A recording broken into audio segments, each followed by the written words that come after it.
Hello again, pre-algebra. Okay, so on to the back. We're on to number 3, and we're just going to skip number 4 and do 5 and 6, a couple examples from the bottom as well. If you'd like the completed notes, those will be available after the videos at the very bottom in Canvas.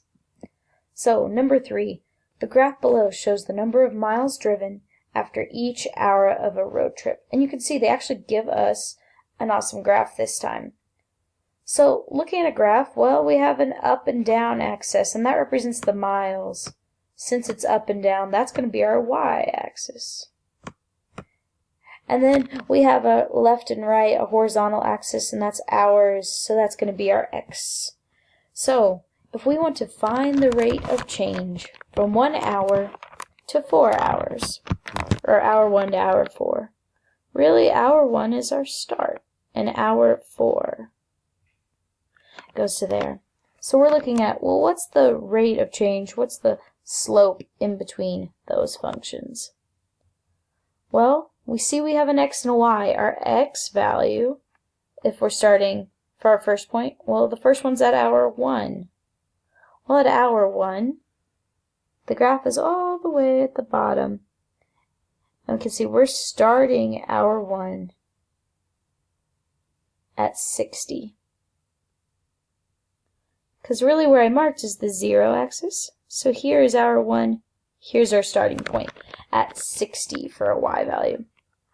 Well, our second point would be at hour 4. We can see right here where that t is, it crosses at 160 for the miles for our y value. So we just made points based on the graph. x1, y1, x2, y2. So I'm going to make the top one my 1s, the bottom one's my 2s. So y2 is 160, and y1 was 60. So 160 minus 60 on top. And then on bottom we've got x2, which was 4, minus x1, 1. Well, 160 minus 60 is 100. 4 minus 1 is 3. And 100 divided by 3 in your calculator, it'll give you 33.3, repeating. That 3 keeps going on and on and on, and we're talking about miles per hour. It's talking about driven, miles driven in amount of time. So 33.3 repeating miles per hour is the rate of change. Okay, well, what about the rate of change from hour 8 to hour 10? Well, at hour 8, here's our point. So our first point, again, the hours are our x values because it's the x-axis at 8. We go all the way up, and we're in between 360 and 460. So right in the middle there would be, well, and we're even a little above that point. Hard to see because I marked it, but there we go. We're technically even a little above the line at 460. If you called it 460, I'm okay with that. So 8, 460. That's what I would call it. It might be a little above, but right in there. 8, 460 would be my first point. And then for hour 10, our second point, we'd have 10, because that's where our line is. And it reaches, oh, I'm sorry, I read it wrong, didn't I? 10 would be our 460. So that's right at the line. So for 8, if I could read correctly, we're in between. We're right at this line here, in between 360 and 460. Well, those numbers have 100 difference, so halfway would be 50. So what is 50 plus 360? That would be 410. There we go. So our first point is 8, 410 miles. 8 hours, 410 miles. 10 hours is our second point, and it's at 460 miles.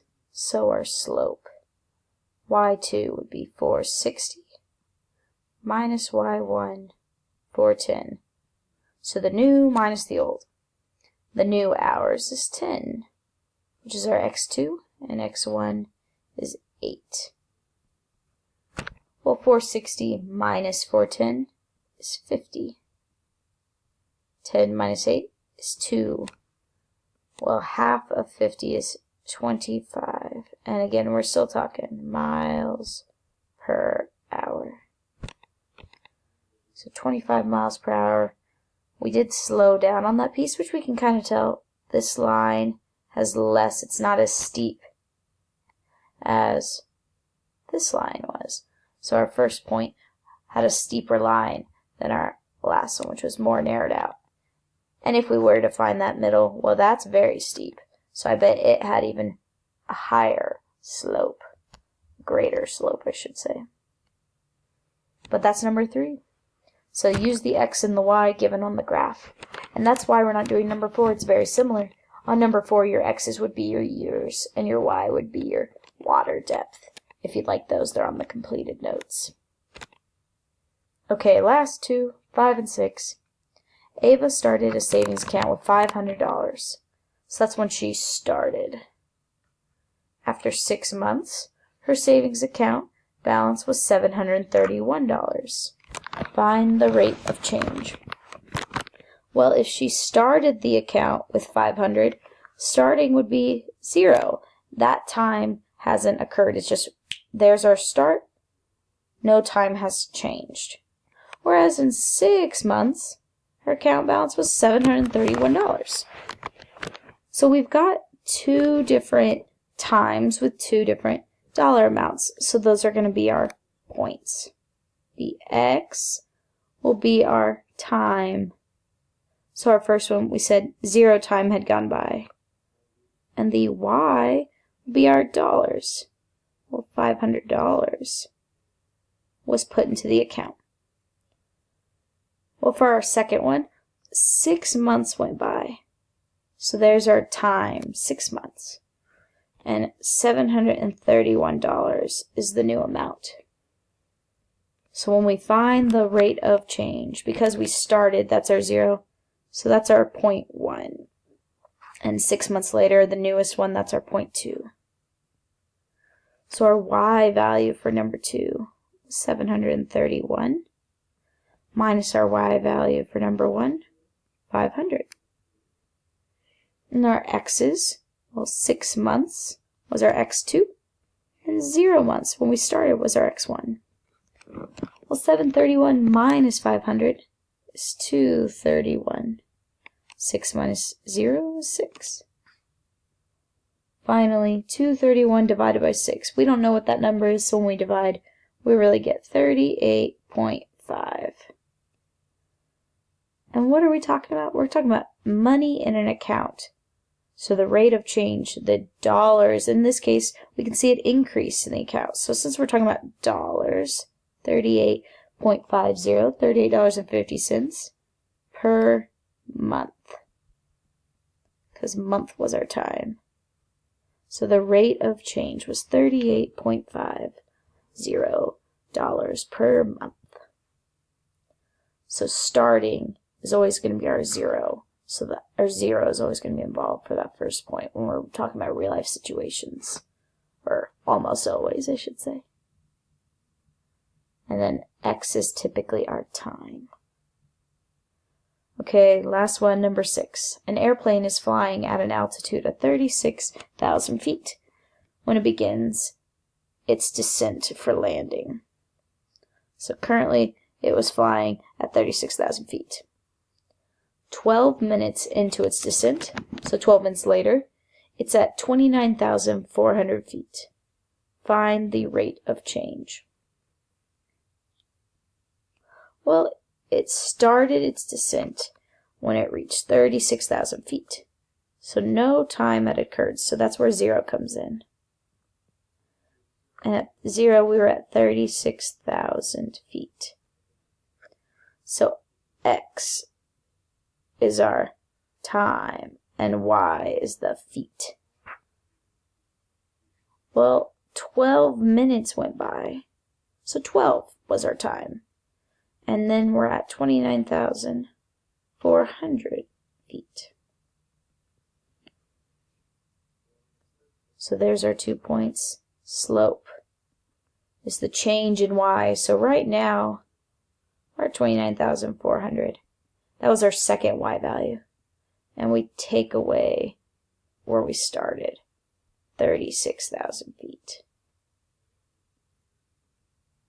Well, on bottom of that fraction, well, right now we're at 12 minutes. We started at 0. So 2 minus 1. Because our second point was 12. And our first point was 0, so 12 minus 0. On bottom, we have 12. 29,400 minus 3,600 is negative 6,600. And when we divide negative 6,600 by 12, negative 6,600 divided by 12, we should be getting negative 5,500. Well, those big numbers, we're talking about altitude in feet. That's our y values. The feet was on top. So feet per, and we did it by minute in an airplane.